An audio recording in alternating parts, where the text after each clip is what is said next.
contexte actuel depuis plusieurs années, où effectivement, au lieu de travailler pour le bien-être du chien, au lieu de travailler pour les maîtres, tout le monde se fait sa petite guéguerre parce qu'il y a eu des nouveautés qui émanent de pays, en particulier nordiques, des nouveautés au niveau de l'éducation du chien, où on a eu beaucoup de changements dans les années qui se sont passées.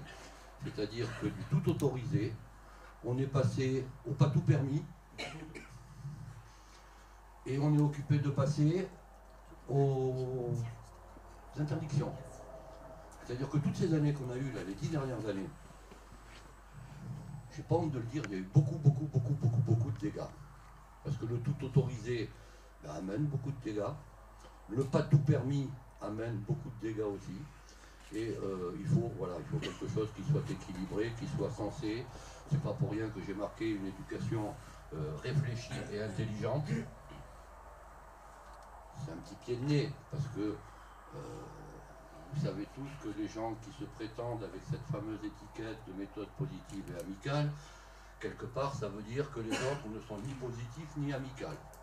Donc moi j'ai décidé de dire qu'on va faire une éducation réfléchie, ce qui veut dire que les autres ne réfléchissent pas, clair, et intelligente. Peut-être pour dire que certains s'en mettent. Vous aurez droit à la parole, je pense qu'il y a plein d'éducateurs canins là, qui sont en état d'hésitation de dire moi je ne vais pas mettre une vidéo, je ne vais pas mettre une photo, je ne vais pas mettre ceci, donc je ne me fais pas connaître et je ne peux pas employer comme tout le monde le fait, je ne peux pas employer ce qu'il est autorisé d'employer au niveau marketing et commercial. Vous montez des entreprises, vous payez des charges, vous avez des droits, vous avez, bon ça on le verra davantage avec Maître Tumurel cet après-midi, mais il n'y a pas de raison que ce monsieur, par exemple, qui est éducateur canin, je prends à lui parce qu'il est en face de moi et qu'il a une tête bizarre, hein, Timothy, je ne vois pas pourquoi ce monsieur, il n'aurait pas le droit, comme moi, de mettre des vidéos de travail, de mettre des vidéos de rééducation, et éventuellement de dire au chien, Coco, tu ne mords pas. Non, mais ça, t'en parlera après. Voilà, moi si je fais quelque chose aujourd'hui, c'est parce que les insultes, c'est moi qui les ai pris, il y a 2 ans et demi en arrière. Ça m'a fait du bien. J'avoue que ça m'a fait du bien. C'est une des choses qui m'a fait du bien parce que, mais c'est mon caractère, tout le monde n'a pas le caractère, quand on lui tape dessus, de se relever et de taper plus fort.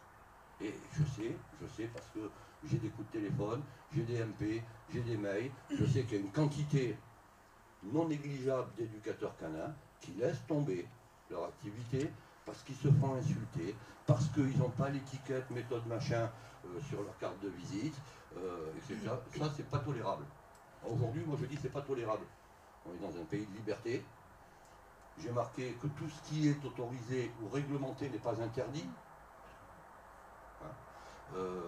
Dès que vous mettez une photo où le chien il a un petit collier, moi je garde mon terme d'il y a 40 ans, le petit collier étrangleur, oui ça étrangle, bien sûr que ça étrangle.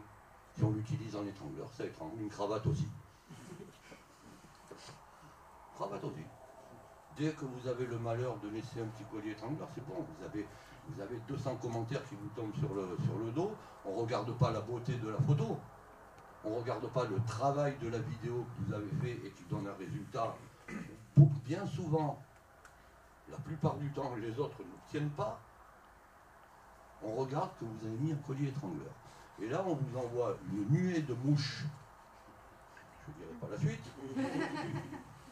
Une nuée de mouches qui viennent vous insulter, qui viennent vous critiquer, qui viennent... Moi, je dis personnellement, ça suffit. Et encore une fois, moi, si quelqu'un vient m'enquiquiner aujourd'hui, je sais me défendre tout seul. J'ai aucun problème. Et je ne fais pas de cadeaux. Hein. Pas 40 ans que je suis... enfin, 39 ans. 39 ans que je suis sur la place. Excusez-moi, pour continuer, excusez-moi le terme, à me laisser emmerder par qui que ce soit, dans la mesure où je respecte.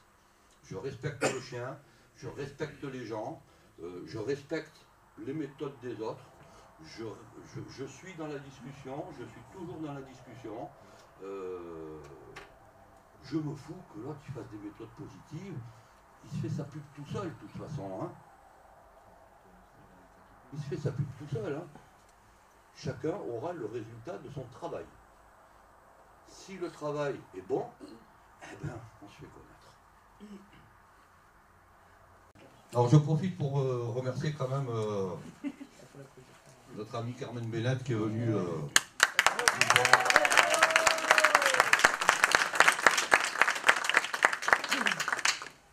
en tant qu'amie. Et quand elle veut, elle a un micro si elle en a besoin, si elle a besoin de dire quelque chose. Il y a juste une seule chose que je dis, et ça suffit pour toute la journée. Une seule chose que je veux dire, qu'aujourd'hui, on a oublié qu'un chien, il a 4 pattes, un queue et des dents. Et on ne traite pas comme un chien. Et c'est triste. C'est tout.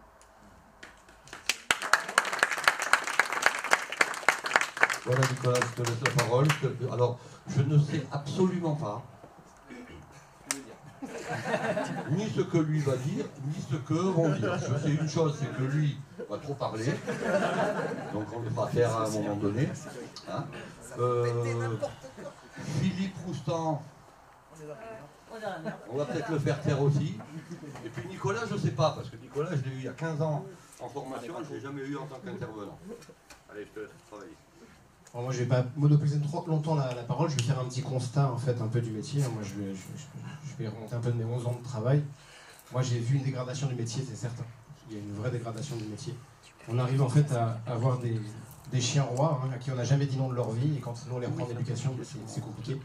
On a des maîtres quoi qu'on perdus. On leur dit qu'ils ne sont pas les dominants de leurs chiens, mais on leur dit que par contre ils sont les leaders. Alors, on a des maîtres qui se disent c'est quoi la différence? Il faut qu'on m'explique moi aussi. On a des éducateurs en fait qui sont mis au bûcher dès qu'ils ont le malheur de mettre un chien en inconfort ou de dire un mot un peu de travers. Et c'est dramatique parce qu'on arrive vraiment à des choses qui sont lamentables.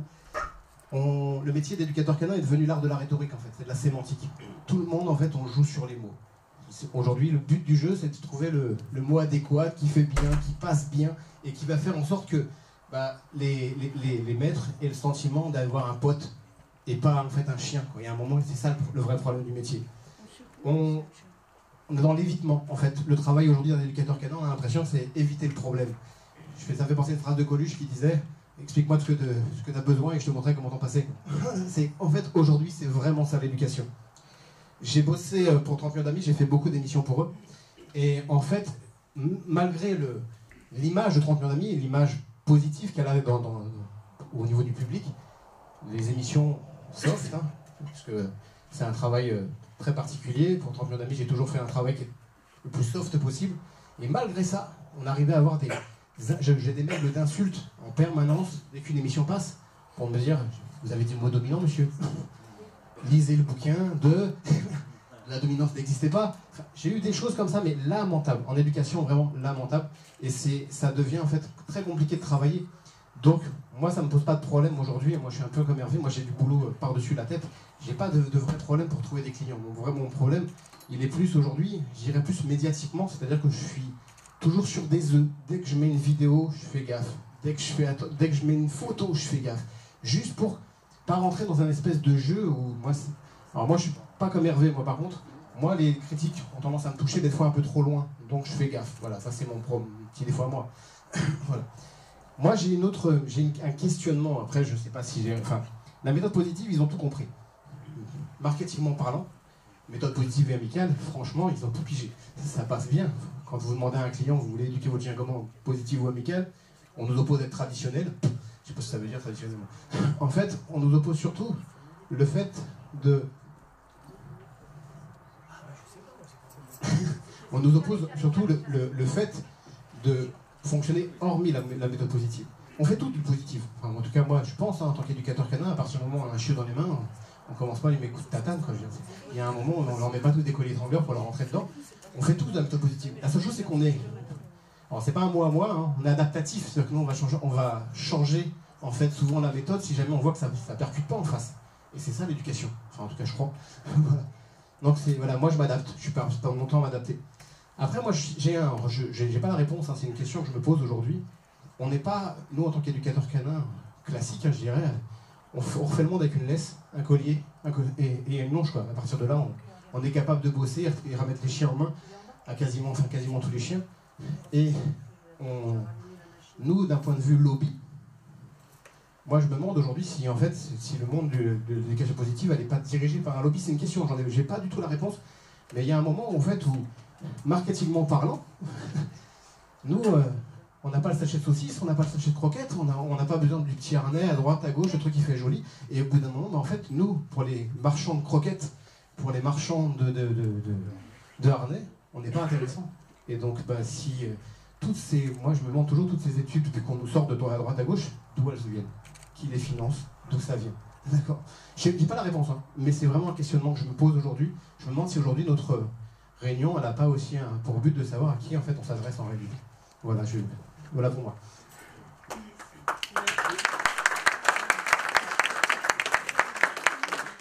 Je bois du petit lait là.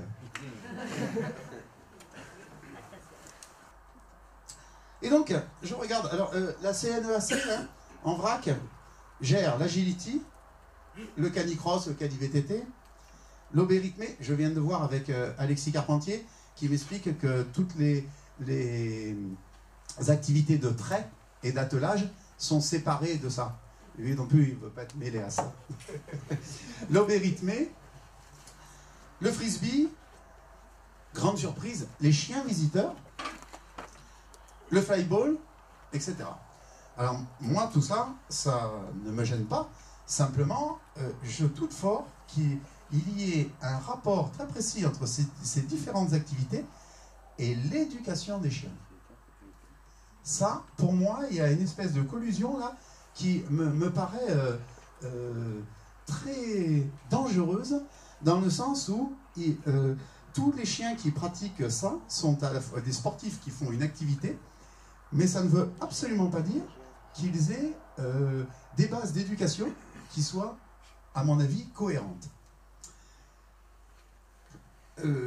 La deuxième étape, quand on est à l'intérieur de la centrale canine et des clubs canins, il y a 1300 clubs, hein, pour ceux qui se posent la question, c'est le moniteur de mordant. Et là, tout d'un coup, on vous demande d'avoir une expérience de compétition avant de pouvoir passer cet examen. Donc d'un coup, on est rentré dans le cadre. Ça veut dire que la centrale canine, elle est en train d'abandonner la formation d'éducation. Donc, et elle place dans les clubs des gens qui n'ont pas, à mon avis, été formés correctement. Il y a une pression très nette. Nous, on nous demande d'abandonner, c'est le mot, ou de diriger vers des professionnels, c'est vous, tous les chiens qui, d'après nous, présentent un problème comportemental. Soit l'agressivité, soit de phobie, soit un problème, un déficit de socialisation, etc., etc. Et donc on les envoie vers vous. Ça, c'est plutôt positif, et c'est pour ça que votre métier est en plein essor, et c'est pour ça que vous êtes de plus en plus nombreux. Après, Hervé vous en a déjà touché un mot dans ses formations, seuls les meilleurs vont survivre. Hein. Ça, c'est clair, hein, parce qu'avec le nombre d'éducateurs canins qui sont sur le marché, et ceux qui sont sur la fameuse carte éducateur canin, méthode amicale et positive, si vous n'avez pas ce sésame, ça veut dire que vous ne pouvez pas travailler. Ça veut dire qu'on a décidé, et une fois que vous l'avez, on vérifie que vous avez bien le droit, c'est-à-dire que vous pouvez en sortir n'importe quand. Si vous faites une photo avec un collier étrangleur, virez. Alors, tout ça, ça nous pose la question de la légalité. C'est-à-dire, est-ce que le collier étrangleur est interdit en France? Non. Est-ce que le collier à pointe est interdit en France? Non, etc. Alors, sous couvert de bons sentiments, ces gens-là sont en guerre perpétuelle contre tous ceux qui ne pensent pas comme eux. Et c'est exactement le parallèle que je voulais faire avec la nourriture. Moi, je mange probablement 10 fois moins de viande que ce sinistre individu. Mais je respecte sa façon de manger, et parce que je pense qu'elle est tout à fait légale. Il a le droit de se nourrir comme il veut. Et j'ai le droit de me nourrir comme je veux. Et vous avez le droit d'éduquer un chien dans les limites de la loi comme vous voulez. Et moi, j'ai le droit de faire pareil dans la limite de la compétition comme moi je veux. Alors, tout ça, tout ce qui est autour de nous, là, c'est tout ce qui tourne autour de la notion du BEA. Vous avez entendu parler de ça? Le bien-être animal.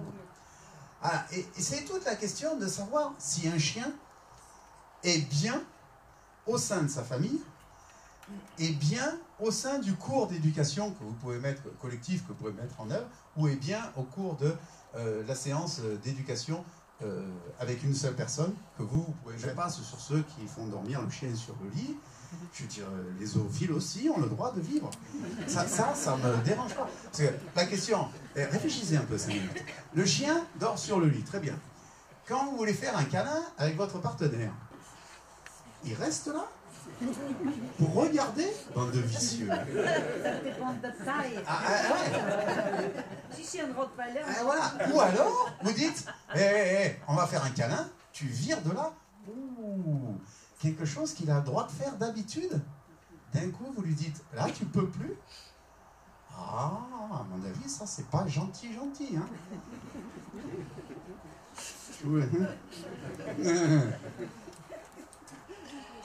Alors actuellement, il y a tous ces individus ont très peu, comment dire, de considération pour la vie des chiens, hein, puisqu'ils les envoient à tour de bras chez le comportementaliste, qui se fait, ou le vétérinaire comportementaliste, qui se fait une joie de faire une évaluation comportementale qui va peser sur la vie de l'animal. Hein.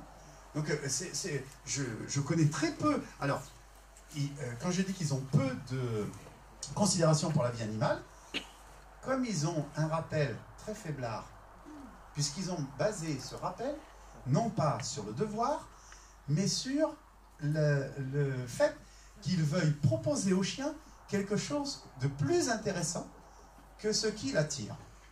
Moi, quand un chien a envie de se battre, il n'y a rien de plus intéressant que ça. Quand un chien a envie de manger une charogne, il se contrefout de votre knacky. Quand un chien veut partir après un chat ou un chevreuil, vous ne pouvez pas lui proposer quelque chose de plus intéressant. Ça n'existe pas. Mais vous pouvez lui dire, je sais que tu voudrais, mais tu ne dois pas. Je sais que tu voudrais, mais tu ne dois pas, tu ne peux pas, parce que je te l'interdis. Ouh, si je fais ça, je suis définitivement rayé, de la carte des éducateurs positifs et amicaux. Parce que j'ai utilisé le mot non. Ah, ça c'est interdit. Avec mon propre chien, je ne dis pas non, je fais... Tu cherches aussi. Et je lui dis tout le temps, son comportement n'est pas adéquat. Par exemple, on part à la promenade et puis il est un peu devant moi. Je fais... Ah, il va dire oui, d'accord. C'est de la coercition terrible, ça. Hein. J'ose lui dire que son comportement n'est pas adéquat. Je devrais plutôt lui sortir une knacky et faire « Hé, hé, hé, hé. Il a 4 ans et demi, hein ?» Oh. Et entre parenthèses, il y a des gens qui fonctionnent avec ce type de chien infantilisé. La première chose que vous devez leur dire, c'est il faut qu'un jour ils disent à leur chien qu'il a été adopté. Hein. Parce qu'eux pensent que... Ce n'est pas un chien suisse. Mais par contre, moi je vous dis pourquoi ils ont été sanctionnés. Ils portaient sur la photo leur dossard. Ça c'est très gnette. Et d'ailleurs...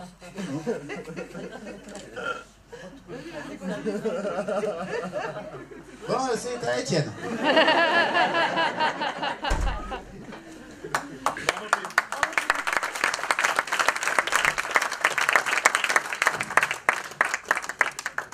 Merci Philippe. Bon, Étienne, on va le laisser se reposer, on le fera après la petite pause de 10h30. Oui, ça passe très vite, mais tu parles beaucoup aussi. Hein. Donc voilà, Philippe a parlé sur le côté, on va dire, compétition, chien de travail, etc. Chien que vous pouvez avoir en tant qu'éducateur canin. Hein. Vous aurez des gens qui viendront vous voir pour préparer un RCI, un brevet de ring, etc., etc. Alors c'est vrai que toute cette philosophie un petit peu perturbatrice, aussi bien dans les milieux cynophiles que dans les milieux professionnels, en sachant que dans le milieu cynophile, un moniteur de club, un président de club, affilié à la FCC, il a au-dessus de lui des gens qui le commandent, il n'y a pas d'autre terme, hein, il n'y a pas d'autre terme, des gens qui le commandent et qui exigent que telle ou telle méthode sont à proscrire. Quand moi je reçois en formation des chiens qui sont évalués en 4 par des docteurs vétérinaires comportementalistes, qui ont, rappelons-le, je ne mettrai jamais en doute leur capacité au niveau pathologique, ils ont 8 ou 9 ans d'études. Moi, quand j'ai un problème sur mon chien, je vais voir le véto, je ne suis pas compétent. Par contre, rappelons qu'au niveau comportement du chien, ils ont 300 heures de travail. En 300 heures, ils ont la science infuse. Moi, j'en reçois des quantités des chiens où on a dit euthanasie, euthanasie, euthanasie. Or, ne parlons pas, là c'est les vétérinaires comportementalistes, ne parlons pas des comportementalistes qui, eux, vous donnent un avis sur photo. Par téléphone. On envoie la photo. Par le mail, on dit voilà, mon chien, il a fait ça, il fait ça, il fait ça. On propose éventuellement un petit peu d'anxiolytique via le vétérinaire, un petit peu d'antidépresseur. Et puis on conseille l'euthanasie parce que ça ne solutionnera pas le problème de fond de toute façon. Voilà, je vois une évolution dans les méthodes positives qui va finir par rejoindre ce qu'on fait nous depuis 30, 40 ans. Je n'ai pas attendu, moi, les méthodes positives et amicales pour travailler en méthode positive et amicale. J'ai toujours travaillé mes chiens en méthode positive et amicale. Je n'ai pas eu besoin de le mettre sur ma carte de visite. Par contre, quand le coco, il veut aller manger le monsieur, là, je vais lui dire, oh coco, tu le mangeras si je te le demande. Et tu arrêteras de mordre quand je te le demande. Surtout, tu t'arrêtes pas avant. La notion de devoir sur un chien, elle est indispensable. Et on a effectivement, depuis des années, cette permissivité qui fait que, pourquoi vous croyez que depuis 3 ans, vous avez vu les vidéos du nombre de gens que j'ai chez moi en formation, et chez d'autres, comment ça se fait que d'un coup, il y a une montée phénoménale des problèmes de comportement chez le grand public, chez les maîtres, chez les particuliers. Alors d'un côté, vous avez l'effet permissivité, anthropomorphisme, tout ce que vous voulez, qui a fait une montée, parce que les gens, le particulier, moi je ne le mets jamais en cause. Je ne le mets jamais en cause. J'ai eu encore hier matin, j'ai été chercher, je ne sais plus quoi, des piles à Intermarché. Il y a un monsieur qui est passé à côté de moi avec un espèce de gros Doberman qui était tout gentil, qui naturellement, j'avais mes habits de chien, je vais sentir, et qui, il avait un collier plat, monsieur. Hein. Il avait un collier étrangleur, il avait un collier plat. Mais j'aurais pas aimé me prendre les coups de collier qui s'est pris, ce pauvre chien. Avec l'interdiction de me sentir. Pourtant, je m'étais lavé. Voilà, on a le problème des outils, on a le problème, on a cette montée des troubles du comportement, et d'un autre côté, on a des éducateurs canins comme vous, qui dès que vous mettez effectivement cette notion, qui est une notion indispensable chez le chien, cette notion de pouvoir, de ne pas pouvoir, ce qui est toléré, ce qui est tolérable et ce qui n'est pas tolérable. L'impossibilité de faire telle action. Le chien, lui, ça reste un chien, ça reste un animal. C'est-à-dire que s'il voit quelqu'un comme lui qui a une sale tête, c'est parce que je le connais, hein, qui a une sale tête, si mon chien le voit, mon jeune chien de 13 mois, il va dire celui-là là-bas il est bizarre. Je vais aller lui en mettre un petit coup dedans. Je vais lui dire non, non, non. Parce que les gens qui vous proposent une philosophie de travail, moi je ne suis pas contre. On sent les résultats. Ça fait 3 ans que je demande des vidéos, ça fait 3 ans que j'ai demandé déjà une réunion pour qu'on en discute, ça fait 3 ans que je demande quels sont les résultats sur les chiens à problème, quels sont les résultats sur les 80, 70 à 80% des chiens à problème. Pas forcément agressifs, hein. Mais il y en a parmi. Les chiens qui présentent des problèmes de peur, les chiens quand il arrive d'agressivité, chez des spécialistes de troubles du comportement, et qu'on a en face de soi un spécialiste qui dit ah oui, il grogne. Je ne vais pas le prendre, hein. C'est ce que je voulais dire, c'est que le problème en fait c'est que... La priorité c'est quoi? Si monsieur vient avec un chien, même pas un gros crocodile comme j'ai déjà eu, un petit chien qui mord, je dis attendez monsieur, donnez-moi-le. Et je vais lui montrer, gentiment. Je vais lui montrer, je dis le chien il écoute, il est gentil. Et je suis passé au niveau des chiens là. Pourquoi? Parce que je sais le faire, oui, je suis un professionnel, je sais le faire. Mais je mets quoi dans la tête du monsieur là-bas? Que c'est faisable. Que c'est faisable. Que c'est possible. Et que la seule chose qu'il n'a pas en tant que maître, c'est les connaissances. Que je me dois de lui apporter. Je me dois de lui apporter. Parce que j'ai, même si juridiquement ça n'existe pas, pour moi j'ai une obligation de résultat. J'ai une obligation de résultat. Est-ce qu'il a... C'est vrai qu'il a raison, Étienne. Il a raison. Mais le problème, c'est pas d'être monté. Je suis pas monté, je suis calme là. Putain, je t'ai envoyé le service de sécu. Hein. Le problème, c'est pas d'être monté. Ça fait des années et des années et des années qu'on subit ces nouveaux genres. Alors, où vous vous défendez maintenant, Hervé. où vous vous faites écraser. Il faut l'appeler. Hervé. Mais en fait, notre rôle à nous en tant qu'éducateurs canins, c'est de mettre à la place du maître et de les sécuriser. C'est notre boulot de sécuriser en fait. C'est là qu'on va faire la différence avec la méthode positive. C'est que moi, si le coup de croc qui doit partir, il est pour moi, il n'est pas pour le client. Et c'est là en fait où je pense que nous, en tant qu'éducateurs canins, on va faire la différence et c'est là qu'on va avoir le résultat. C'est que moi, il y a un moment où si mon client est en danger, je vais lui prendre le chien des mains, je vais régler le problème, je vais en tout cas de la situation, et après je vais lui apprendre à faire. Mais c'est ça le boulot. En fait. Et c'est là où on va être vraiment différent de la méthode positive. Il faut à un moment se mettre à la place du client et dire, vous voyez, c'est, comme disait Hervé, c'est possible. À partir du moment où il est dans la tête que c'est possible, après on va bosser. Voilà, votre force, c'est votre travail. Quand vous tapez rééducation, agressivité, etc., vous trouvez des vidéos de travail de qui? Eh bien, faites pareil, nom de Dieu. Faites pareil. Montrez votre boulot. Et plus il y aura ce genre de choses, plus les gens qui sont des particuliers, qui vont voir et qui vont taper, mon chien a peur. Mon chien est agressif. Mon chien mord les enfants. Il tombe sur quoi? Pour l'instant, il tombe sur des vidéos à Pupier. Mais il n'y a pas que Pupier comme éducateur canin, vous êtes près d'une centaine là. Vous avez parfaitement raison, Hervé.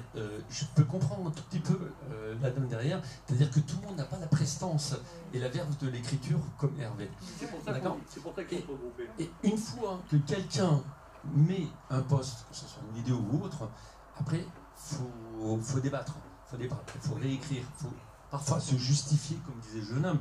Et ça, tout le monde, ou ne l'a pas, comme dit, n'a pas la verve de l'écriture comme vous l'avez. Et ça, il est vrai que la répartie est toujours bonne. Et je peux comprendre un petit peu qu'il y a des gens qui disent bon, bah, je mets pour rien, comme ça je suis pas embêté. Alors, après, en espérant que ce soir on arrive à trouver. Une seconde, ça c'est une baisse de chiffre d'affaires de l'éducateur canin qui est une entreprise. Je suis d'accord, entièrement d'accord. Mais j'espère que ce soir on terminera éventuellement sur un groupement ou n'importe quoi. Et dire, voilà, quand vous êtes dans ce cas-là, il y a peut-être des gens qui sont là qui peuvent vous aider à donner la répartie par rapport aux détracteurs de ce que vous faites. Voilà. Aujourd'hui, moi, moi, je suis quelqu'un d'extrêmement sensible, et notamment à la critique. J'avoue que j'ai un ego surdimensionné. Bon, ben voilà, c'est comme ça. Et c'est vrai que quand j'ai une critique, mais ça oui, vous sentez, peut me bouffer. blessé. Je pense qu'il y a beaucoup de gens comme ça qui sont là. Donc ça sera l'affiche de la réunion, c'est pour immortaliser. Je vais immortaliser par un dessin. Moi, j'y connais rien, les dessins, je suis nul. Donc c'est moi qui fais le texte. Après, on la mettra en grand. Donc voilà, Dog War. Ah ben c'est nous ça. Voilà, alors donc, on remettra après. Alors donc, Dog War, donc épisode, bon ça il s'est trompé, c'est pas ça. L'Empire, donc anéanti, d'accord. Donc on reconnaît alors Dark Tator, hein. Alors bon, Hervé Pupier, que je lui ai dit quand même de faire un petit sourire. Et donc c'est, voilà, mettre la nouvelle affiche de la rébellion. Alors bon, Dark Dator dit, c'est pas possible. Pousse-toi! Ils ne vont quand même pas s'organiser, c'est une catastrophe. Oh mais qu'allons-nous faire, mais bon. Et là elle répond, enfin il répond Dark Dator parce qu'on ne sait pas qui c'est. Je ne sais pas, mais peut-être devrais-je écrire un article sur mon blog.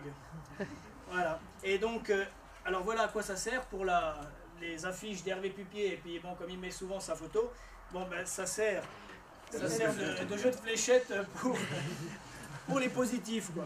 Voilà. Excellent.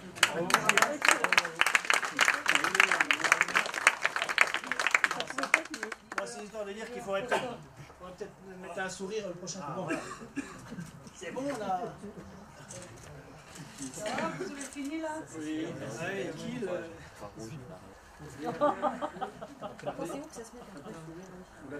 C'est un vrai ami. Non, mais c'est pas ça. On peut la prendre en photo pour mettre sur notre page Facebook. Oh, si vous voulez. Ah si, c'est trop. Bougez pas. Il sourit en plus. Moi je souris là. Cheese, please. Voilà, en plus gros là.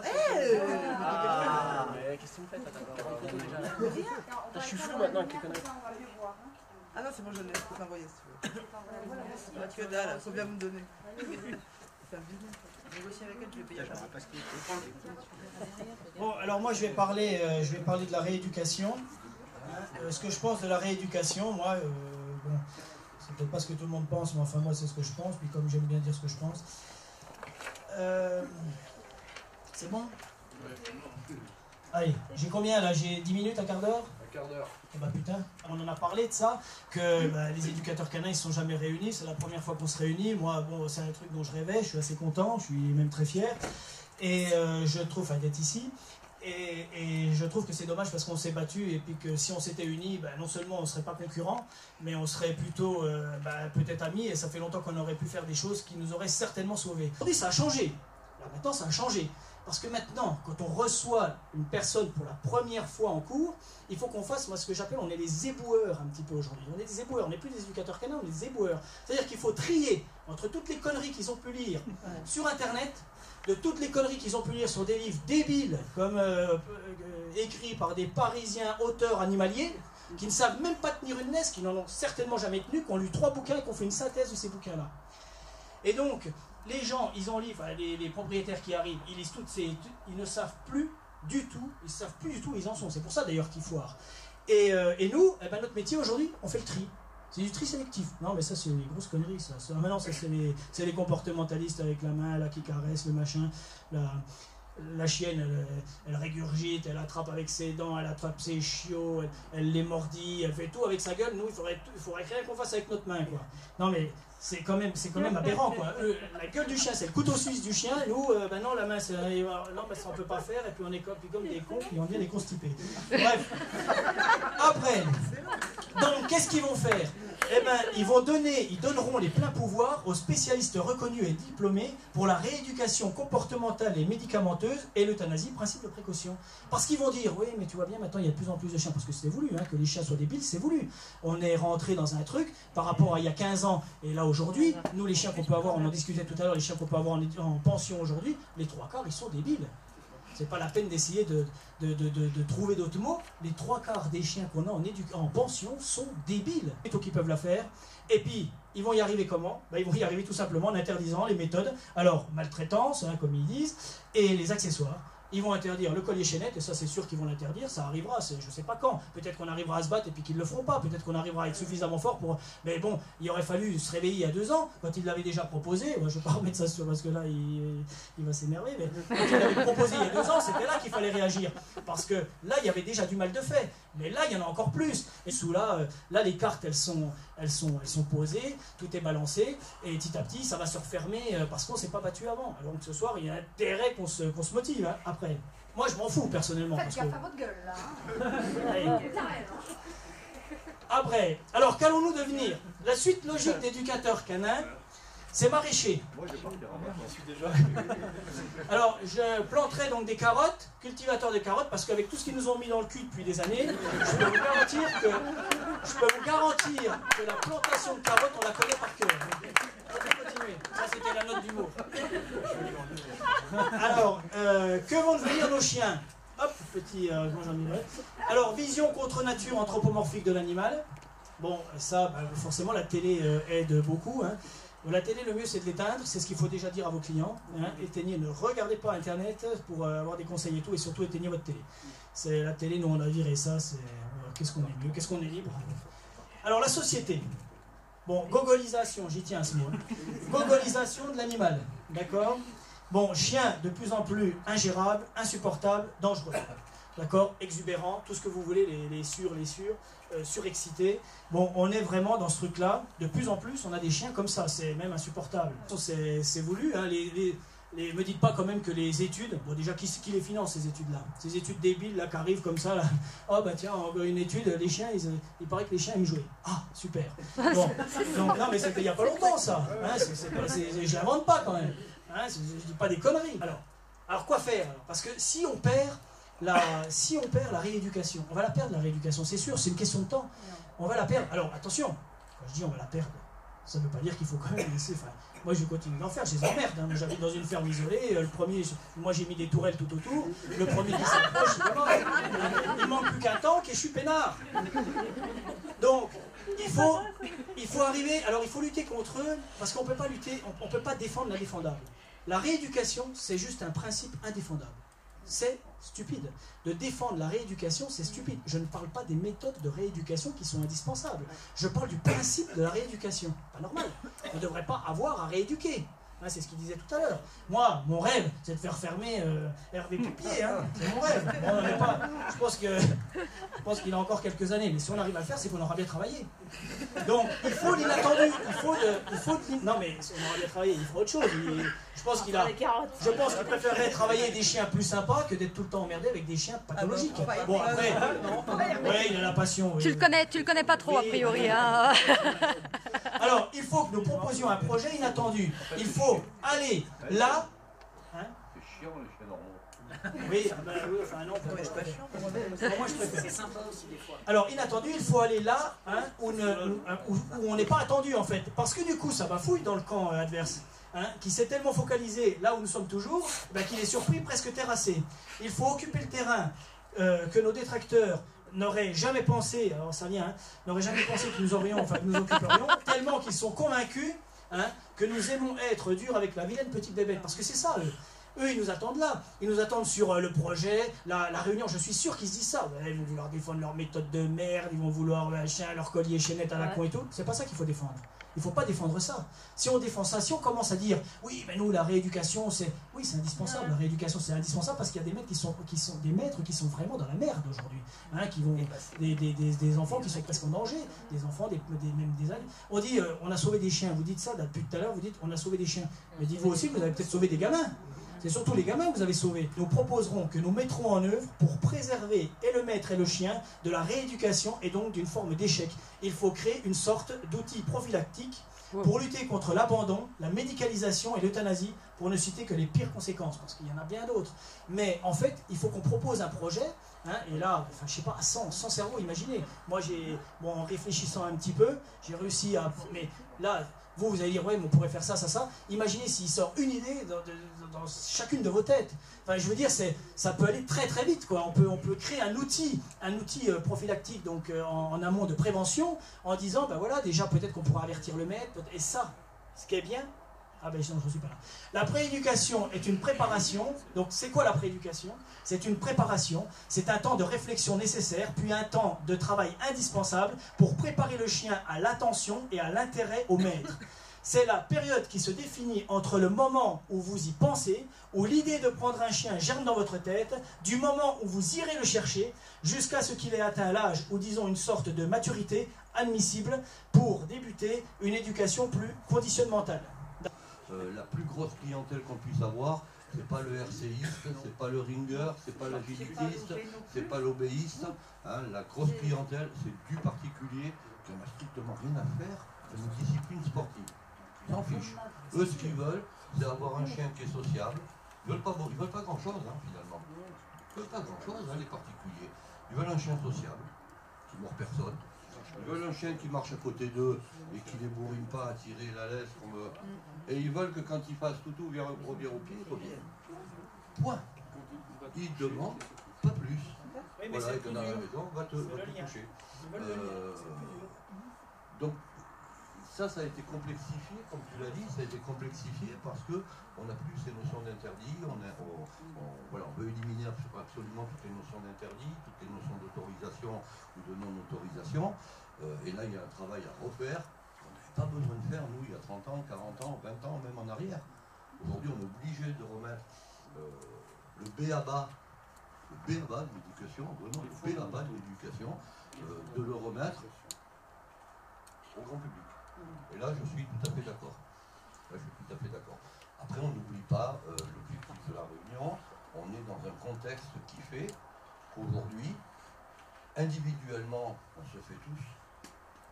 Okay.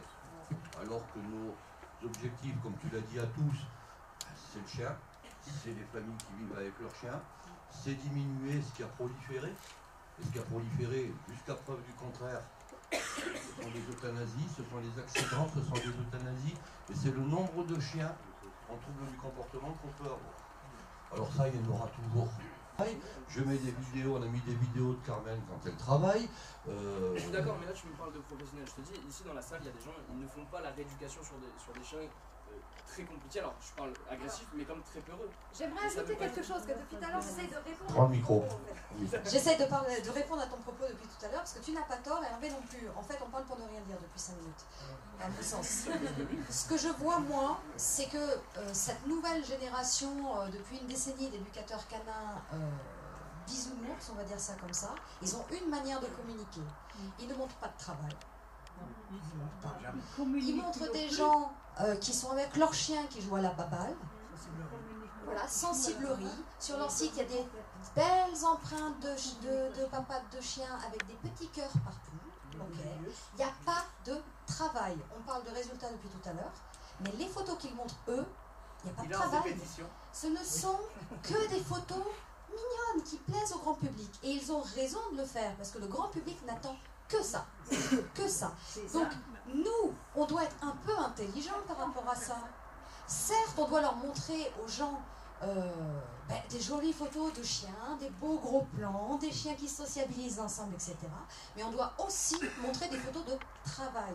Et ça ne veut pas dire le chien qui monte des grandes dents avec un mec qui met sa tête dans la gueule du chien en disant rééducation. Quand moi je mets une photo sur mon site internet ou sur ma page Facebook, que le chien il est au travail, les assis sont droits, les couchés sont droits, les chiens sont attentifs, ils regardent le maître, le chien il bosse. À côté de ça, derrière il y a des photos de chiens qui jouent. Donc le particulier qui voit ça, il se dit oh, le chien il a l'air super content. Et puis derrière, efficace. Hein. Or ce que je vois sur la plupart des pages Facebook d'éducateurs canins, quel que soit le bord, ce ne sont que des photos de chiens qui jouent. On suit la mode des positifs, parce que c'est ce que le public attend, mais à quel moment on montre que, putain, on a des résultats, on est pro, c'est propre ce qu'on fait, on travaille. Il y a du travail. C'est pour ça que je t'ai coupé. Après, moi je comprends ma femme quand elle parle. Toi tu me l'as dit en charabia. Ça n'avait aucun sens ce que tu racontes. Là j'ai compris au moins. Donc c'est pour ça qu'il faut apprendre à communiquer. Hein. Parce que les gens maintenant ils attendent des solutions. Ils veulent du fun, ils veulent des solutions. Les positifs, les amicaux, ils n'en proposent pas. Ils proposent que du fun. Et les gens sont en train d'en revenir de ça. Il y a beaucoup de gens qui reviennent effectivement. Il ne faut pas suivre la mode. Ne suivez pas la voilà, mode. donc on va passer, je vais passer la parole à Maître Tumrel. Marketing. C'est-à-dire qu'on vient aujourd'hui tailler des croupières aux gens qui sont bien installés, il faut bien trouver quelque chose à leur reprocher. On focalise sur 2-3 méthodes qui finalement sont assez accessoires, à mon sens, les colliers électriques, ce genre de choses. On a bien précisé que c'était des cas tout à fait particuliers, exceptionnels. Et en face, ils mettent l'accent uniquement là-dessus, en disant regardez ce qu'ils font, et vous marchez un petit peu dans le système, en disant bah, je devrais peut-être pas faire ça, j'ose pas publier de vidéo, j'ose plus communiquer. Et ça a l'air assez de fonctionner, puisque quand moi je regarde un petit peu sur Internet, j'ai noté beaucoup de sites des gens qui sont méthodes positives, alors des sites très bien faits, très bien fichus, puis de l'autre côté, effectivement, il n'y a pas de communication, parce qu'on n'ose pas revendiquer ses méthodes, on n'ose pas revendiquer son travail parce qu'on a peur de se faire attaquer de toutes parts. Donc c'est un petit peu le constat que je fais depuis quelques semaines en regardant un petit peu toutes ces vidéos. Et donc je vais essayer de vous apporter quelques éléments juridiques. Alors déjà faire un petit constat aujourd'hui au niveau juridique pour peut-être vous rassurer sur les communications que vous pouvez faire et sur la loi qui existe aujourd'hui. Alors il faut savoir aujourd'hui que en matière juridique, il n'y a que deux catégories, soit des personnes, soit des biens. Les personnes, c'est les êtres humains, et les biens, c'est tout le reste. Alors aujourd'hui, ça choque quand on dit le chien, juridiquement, il est considéré comme un bien, c'est-à-dire un objet. C'est une catégorie juridique, c'est pas biologique, c'est pas philosophique, c'est vraiment une catégorie juridique. Donc simplement, le chien, c'est un bien, mais un bien quand même particulier, qui fait l'objet d'une protection, qui fait l'objet d'un régime juridique spécifique. Alors la première notion qui est la plus importante avant même l'intégrité du chien, ça va être que le chien est un bien qui appartient à un maître, et ce maître est responsable de ce que fait le chien. C'est-à-dire qu'aujourd'hui, en tant qu'éducateur canin, en tant que propriétaire d'un chien, vous êtes responsable de ce que va faire votre chien. S'il y a des morsures, s'il y a des blessures, s'il y a des accidents qui sont causés par votre chien, vous en êtes responsable. Donc avant même la question de l'intégrité physique du chien, avant même la question de l'état du chien ou du traitement, vous êtes d'abord responsable, pénalement et civilement, de ce que va faire l'animal. Donc en tant que propriétaire, mais aussi en tant qu'éducateur canin, quand vous avez un chien que vous le manipulez, s'il y a un accident pendant que vous manipulez le chien, c'est vous qui en êtes responsable. Donc la première obligation, c'est effectivement d'éviter les accidents, d'éviter les problèmes de toute nature juridique, les divagations de chiens, d'éviter les morsures, d'éviter des décès des fois qui peuvent être causés par des chiens. Donc votre première responsabilité, ça va être celle-là. Donc il faut bien noter ce point-là. Au niveau juridique, vous êtes responsable, vous avez une responsabilité civile des dommages que peut causer votre chien, et vous avez une responsabilité pénale, par exemple des blessures involontaires causées par un chien, voire un décès involontaire. Vous avez tout un tas de qualifications pénales qui peuvent aujourd'hui vous toucher. Donc la priorité, ça doit effectivement être celle-là. Donc d'abord, on parlait tout à l'heure aussi d'assurance rapidement. Le point le plus important dans vos activités, c'est d'être assuré et de vérifier la couverture complète de vos assurances. Toute votre activité professionnelle doit être assurée, et vous devez même prendre, si je peux me permettre, une assurance juridique qui permet de vous couvrir en cas de litige juridique. S'il y a un souci à un moment donné avec un chien, vous devez être couvert, vous devez pouvoir faire face au risque que cela représente. Donc le deuxième point, et qui passe en seconde position, c'est effectivement l'intégrité physique du chien. Donc sur l'intégrité physique, c'est donc je vous l'ai dit un bien, mais qui est protégé juridiquement. Vous avez toute une série de textes dans le code pénal qui assurent cette protection du chien. Donc, vous avez d'abord des précisions, je vais vous lire très rapidement 2-3 textes qui précisent donc tout animal étant un être sensible doit être placé par son propriétaire dans des conditions compatibles avec les impératifs biologiques de son espèce. Donc ça va être l'habitat, ça va être les conditions de vie, la nourriture du chien, toutes ces choses-là. Donc ça, c'est la première chose. Ensuite, vous avez le texte principal précise « Il est interdit d'exercer des mauvais traitements envers les animaux domestiques ainsi qu'envers les animaux sauvages apprivoisés ou tenus en captivité. » Donc le texte précise des mauvais traitements. On ne parle pas des méthodes d'éducation, on ne parle pas des objets qui servent à éduquer, on précise tout mauvais traitement doit être interdit. Alors c'est une notion qui est très subjective parce que mauvais traitement, dans certains cas, on ne sait pas trop. Là où je rejoins M. Girardet, c'est qu'effectivement, ces méthodes-là, c'est un petit peu le chiffon rouge qu'on vous agite sous le nez pour dire parlez-nous que de ça, et puis vous allez vous discréditer en parlant que de ça, au lieu de parler du fond du dossier, à savoir les résultats. Donc ça, c'est un point, à mon sens, intéressant. Simplement, au niveau juridique, il n'y a pas d'interdiction aujourd'hui de ces outils-là, et vous pouvez tout à fait librement communiquer sur vos méthodes de travail et sur vos résultats. Donc, ça me semble le point essentiel. Donc, je ne sais pas s'il y a des questions là-dessus sur le côté qu'il y a un comportement de fond, attendez, d'humaniser un peu le chien le plus possible. Notamment, il y a eu une loi qui est sortie en 2015 sur les animaux. On souhaitait faire changer un petit peu le statut juridique des animaux. Alors, je vous ai dit, c'est un statut de bien, et c'est vraiment une notion juridique, ça n'a rien à voir avec la biologie. C'est un bien, mais juridiquement. Et on a voulu changer ça, donc on a fait passer une loi en 2015 qui précisait « Les animaux sont des êtres vivants doués de sensibilité ». Donc très bien, ça c'est enfoncer une porte ouverte, tout le monde est d'accord avec ça. C'est pas une notion juridique, c'est une notion biologique. Sauf qu'il est précisé juste après, sous réserve des lois qui les protègent, les animaux sont soumis au régime des biens. Donc, pour faire plaisir, on ajoute être doué de sensibilité, ce que tout le monde sait par nature, mais le régime juridique, c'est bien sûr toujours le même. Voilà, il y a un propriétaire, l'animal il a un propriétaire, un être humain n'a pas de propriétaire, le propriétaire est responsable. Voilà. Donc le premier élément, je vous le rappelle, c'est vraiment de couvrir votre responsabilité dans le cadre de votre activité, vérifier les contrats d'assurance que vous avez, voire partager entre vous quels sont les meilleurs contrats, parce qu'il y a vraiment un souci, comme vous disiez tout à l'heure, il y a des contrats qui ne couvrent pas tout, on ne sait pas. Ça serait déjà intéressant que vous partagiez là-dessus. Voilà.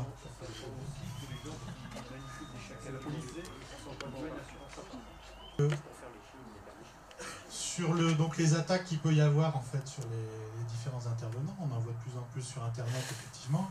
Ça va de suspicion, d'allégations, mettant des vidéos sans préciser le nom, restant vague, enfin pseudo-vague. Ça va jusqu'à l'insulte carrément qu'on arrive à retrouver sur les différents sites Internet.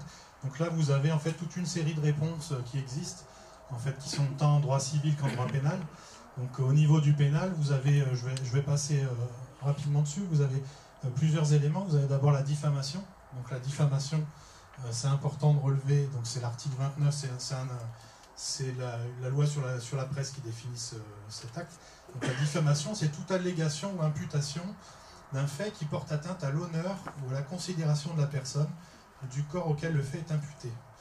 La publication directe ou par voie de reproduction de cette allégation ou de cette imputation est punissable, même si elle est faite sous forme dubitative ou si elle vise une personne ou un corps non expressément nommé, mais dont l'identification est rendue possible par les termes et des discours, cris, menaces, écrits, imprimés, placards et affiches incriminés.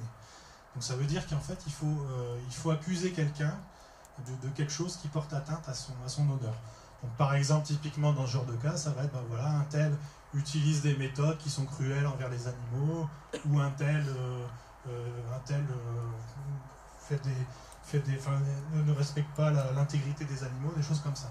Donc dès que vous avez une imputation de cette nature-là, il n'y a pas besoin de démontrer autre chose, il suffit de bien s'assurer, de bien prouver qu'il y a eu cette publication-là à tel endroit. Il faut faire évidemment s'aménager la preuve, soit un constat d'huissier, soit quelque chose comme ça. Vous pouvez immédiatement agir en diffamation, c'est-à-dire vous déposez une plainte auprès du procureur de la République. Si c'est une diffamation publique, c'est-à-dire si ça a été publié largement, ça peut aller jusqu'à 18 000 € d'amende, ça c'est pour le pénal. Et puis il y a une réparation du préjudice de la victime. C'est-à-dire que la personne qui est victime de diffamation, elle a le droit à une réparation du préjudice qu'on lui cause. Donc l'atteinte à l'honneur, la perte de chiffre d'affaires, toutes ces choses-là. Donc vous avez une action directe qui existe dès qu'on vous accuse de quelque chose à tort. Donc par exemple, si on vient dire que l'utilisation aujourd'hui, je sais pas, d'un collier à chaînette, alors que c'est autorisé si on vient dire que c'est une méthode cruelle, c'est de la diffamation, puisqu'aujourd'hui c'est pas interdit, c'est pas une méthode qui est reconnue comme provoquant des souffrances ou autre.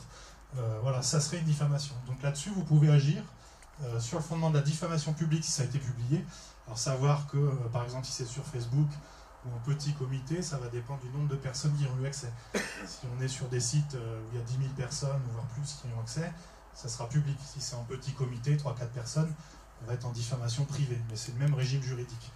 Il y a simplement une amende qui est beaucoup moins élevée. Oui. Donc la diffamation, je reviens très rapidement, la seule défense que peut avoir la personne, c'est de prouver que ce qu'elle a dit était vrai. Donc c'est pas à celui qui va porter plainte pour diffamation de prouver quoi que ce soit, c'est celui qui a accusé l'autre personne de prouver que ce qu'elle a dit était vrai. Donc si on vient dire un tel a commis des faits de cruauté envers les animaux, on l'attaque en diffamation, il doit prouver que c'est vrai. S'il n'arrive pas à le prouver, la condamnation est automatique. Donc c'est un délit qui est facilement caractérisé, puisqu'il suffit de faire un constat d'huissier dès qu'on a un élément. Voilà. Par contre, le point important, c'est qu'il faut agir dans les 3 mois. Donc il faut les 3 mois de la publication. Donc ça, c'est aussi important, parce que sur Internet, c'est possible que vous ne vous rendiez pas compte tout de suite que quelqu'un vous diffame, vous vous en rendez compte 4 mois après, c'est trop tard. Donc il faut bien vérifier régulièrement qu'il n'y ait pas de difficulté. Il y a des gens qui mettent régulièrement leur nom sur Google pour voir s'il n'y a pas de diffamation à leur égard. Les personnes qui sont connues, en général, font ça. Parce que vous avez un délai très bref pour agir. Sachant que si vous n'avez pas agi dans les 3 mois, ça peut être republié à l'infini sans qu'il n'y ait plus aucune condamnation quelconque de cet écrit-là. On peut mettre un terme de recherche qui nous signale quand est-ce que l'article... Moi je l'utilise sur mon nom, vous allez dans les alertes, ce qui fait que dès que mon nom est donné quelque part, je suis alerté par mail, par Google, comme quoi on m'a donné mon nom à tel endroit. Là je vais vérifier ce que c'est. Si on dit que je suis beau, je laisse, je dis rien. Si on dit que je suis moche, je vais voir Maître Tumorel. Et d'où l'intérêt de se regrouper, justement, parce que si on peut faire une diffamation là, plutôt que d'intervenir un par un, qui risque de ne pas avancer à grand chose individuellement, si on arrive à regrouper les situations et faire une portée... Oui, c'est ce qu'on va voir après aussi, la création d'une structure. La structure peut faire une plainte pénale pour une dégradation de l'image de la profession ou d'un de ses membres. Donc ça, c'est une possibilité aussi. C'est un intérêt de la structure qui va être plus forte qu'une personne toute seule.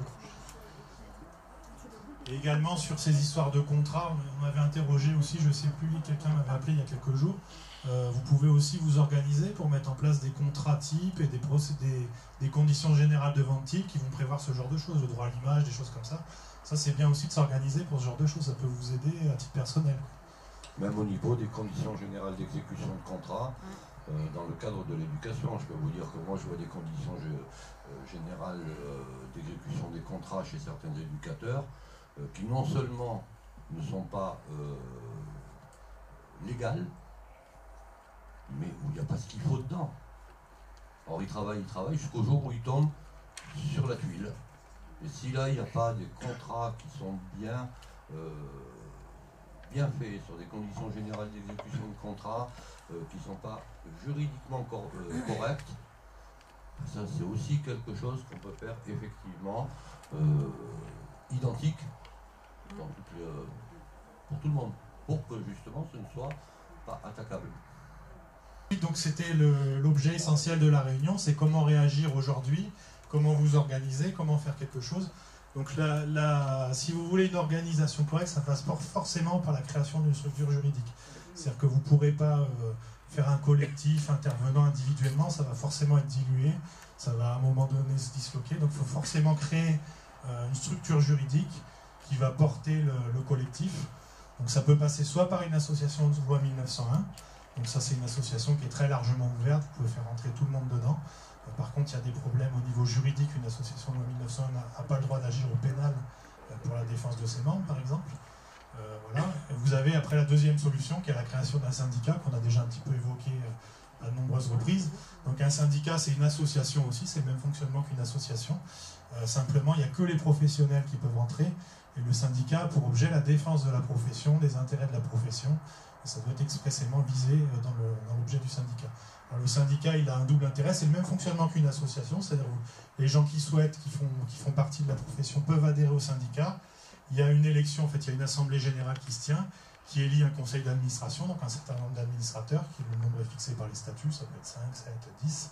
Et les administrateurs élisent un bureau, c'est-à-dire un président, un trésorier, un secrétaire. Et donc c'est le président de l'association qui prend les actes pour l'association, mais c'est le conseil d'administration qui prend les décisions, et une fois par an, l'assemblée générale qui prend les grandes orientations. Donc l'avantage du syndicat, c'est qu'il peut agir en justice pour défendre ses membres. Il a une large capacité d'action. Il peut agir quand un membre est directement concerné par un problème, il peut intervenir à ses côtés pour le défendre. Par exemple, un cas de diffamation, on peut imaginer qu'un syndicat puisse agir en justice pour essayer de faire sanctionner cet élément-là. Une association, elle peut agir que si son intérêt direct et personnel est concerné, pas pour la défense des membres de l'association. Donc c'est une structure juridique, je vous dis, tout à fait comparable, mais il y a un objet qui est différent. Et là, d'après ce que j'ai un petit peu entendu depuis ce matin, ce serait plutôt le côté syndicat qui serait intéressant ici. Et effectivement, une association, ça se noierait peut-être dans la masse des associations 1900 qui existent, qu'un syndicat aurait peut-être plus de poids à ce niveau-là. Donc au niveau d'un syndicat, vous pouvez mettre tout en place pour défendre vos intérêts. Vous pouvez par exemple mettre une communication au nom du syndicat. Vous pouvez imaginer par exemple la création d'un site internet du syndicat qui peut publier les vidéos de tous les membres du syndicat qui souhaitent publier ces vidéos-là, qui peut communiquer sur la défense de méthodes, qui peut communiquer sur un tas d'éléments. Donc il y a une communication, il y a des actions en justice qui sont possibles. Vous pouvez aussi, un syndicat va avoir plus d'importance pour intervenir peut-être au niveau de la décision publique.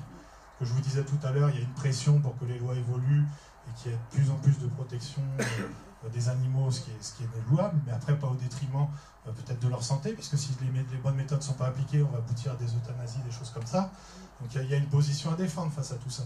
Donc un syndicat sera peut-être plus fort qu'une association, que vous individuellement, à défendre cette position-là, y compris auprès des ministères, où voilà, on peut imaginer après plus de pouvoir pour faire un petit peu évoluer les textes et ces choses-là. Effectivement, une charte de bonne pratique ou une charte de déontologie, quelque chose comme ça, qui permettent d'une part à savoir à quoi vous adhérez en adhérant au syndicat, quelles pratiques vous vous engagez à mettre en œuvre, si vous êtes d'accord avec ces pratiques-là ou non. Et puis deuxième point aussi qui est important, c'est que cette charte des bonnes pratiques que vous allez pouvoir éventuellement mettre en place au niveau collectif, ça peut être utilisé à titre personnel pour promouvoir votre activité. C'est-à-dire, vous revendiquez, moi j'ai adhéré à cette charte-là des bonnes pratiques. Il peut même y avoir une marque qui soit déposée par une association ou un syndicat, avec un logo, il peut y avoir une marque précisée, justement qui va servir au niveau marketing, peut-être pour vous placer mieux sur cette pratique concurrentielle qu'on a en face. Et de défendre, je suis agréé, telle charte, telle marque. Alors une marque, c'est une... Après, je pense que c'est M. Pupier qui doit prendre la suite. Mais... Déjà, est-ce qu'il y a des questions par rapport à tout ça? Il y a d'autres questions là-dessus, sur tout ce qu'on a pu dire au niveau juridique. Oh. Des intervenants qui souhaitent... Philippe, Le voilà.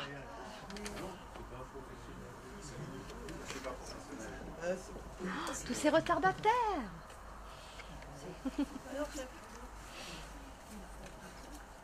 On n'attendait plus que toi, mon homme.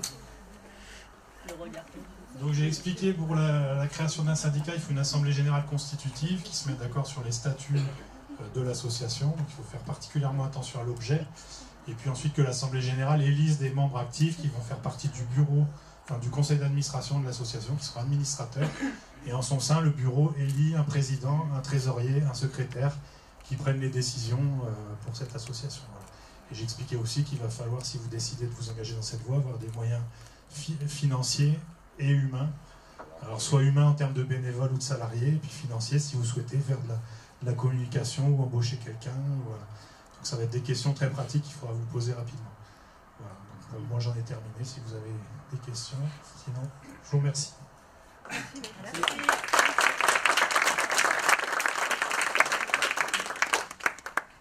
Professionnel. Donc on a parlé avec Maître Tumurel de la création d'un syndicat, avec tout ce que ça comporte.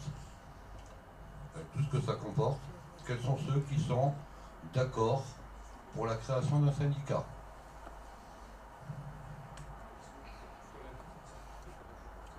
Quels sont ceux qui ne sont pas d'accord? Donc à l'unanimité, tout le monde est d'accord pour qu'on fasse quelque chose. J'espère que tous ceux qui ne sont pas venus, il y a eu beaucoup de monde qui m'a écrit, qui m'a téléphoné, qui m'a envoyé des messages en disant on ne peut pas venir mais on suivra exactement ce qui va se passer. Donc je vous tiendrai bien entendu au courant de comment cela va se dérouler. On ne va pas mettre ça en place là maintenant parce qu'il faut un certain nombre de choses, un certain nombre d'éléments. Est-ce qu'il y a des personnes qui, je ne sais pas si ça s'appelle comme ça, qui sont prêtes à être des membres actifs? Actifs, je dis bien. Quand je dis actifs, ça veut dire des gens à qui on va demander un certain nombre de choses, où on va passer du temps, où on va passer... voilà, il va y avoir du temps. Donc déjà, je ne sais pas, on est quoi là? 1, 2, 3, 15, il y a déjà du monde là. Il y a déjà du monde, il y a déjà une bonne quinzaine, une bonne vingtaine de personnes qui sont prêtes, chacun avec ses spécificités, chacun avec ses capacités, en sachant que plus on est, plus on sera fort, avec cet objectif toujours d'apporter, ça il faut que ça reste notre objectif quand même, de se protéger bien entendu, mais d'apporter à la clientèle, au maître, au chien, quelque chose qui soit viable en termes d'éducation et en termes de rééducation. Et puis bon, dans les jours qui viennent, je vais faire un petit compte rendu en vidéo qui sera succinct. On peut pas, on a tout filmé, mais on ne peut pas remettre 8 heures de film sur une page Facebook. Donc je remettrai quelques petits extraits. Je verrai en particulier, alors je vais demander aux personnes qui m'ont demandé d'être des membres actifs de se manifester par mail pour que je puisse les avoir déjà. Oui, toi aussi tu m'enverras un mail. Hein.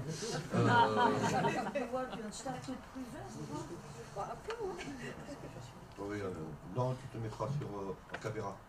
J'ai eu peur. Je plaisante. Voilà, pour que je puisse repérer, parce que là j'ai vu que vous étiez 17, 18, 20, je ne sais pas. Donc pour voir un petit peu comment on peut se répartir un certain nombre de tâches. Pas d'autres questions? Nicolas. Alors moi je vais juste finir, enfin je ne sais pas si c'est terminé, mais en tout cas je vais prendre la parole juste pour remercier Hervé, parce que ce qu'il fait là, il n'est pas obligé de le faire. Lui, comme il dit, hein, sa carrière elle est faite. S'il le fait, c'est pour nous tous. Donc voilà, merci. C'est lui, sa force à lui, hein, pour nous ramener tous ici, parce que je pense que n'importe qui d'entre nous aurait essayé de lancer ça, c'était impossible. Heureusement qu'il est là. Donc voilà, merci Hervé.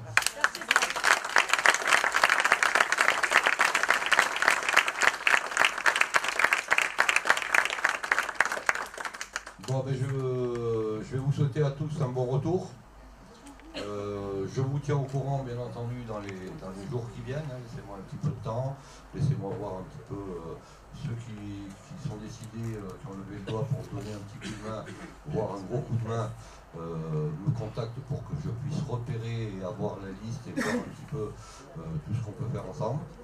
Et puis laissez-moi quelques jours pour que je puisse voir avec Maître Fumerel toutes les formalités, on va dire, pour faire les choses correctement. Et puis en même temps, on va dire bonjour à tous les internautes. Quelques, je ne sais pas combien, quelques centaines, quelques milliers de gens qui nous suivent sur Facebook en ce moment. A bientôt tout le monde. Au revoir.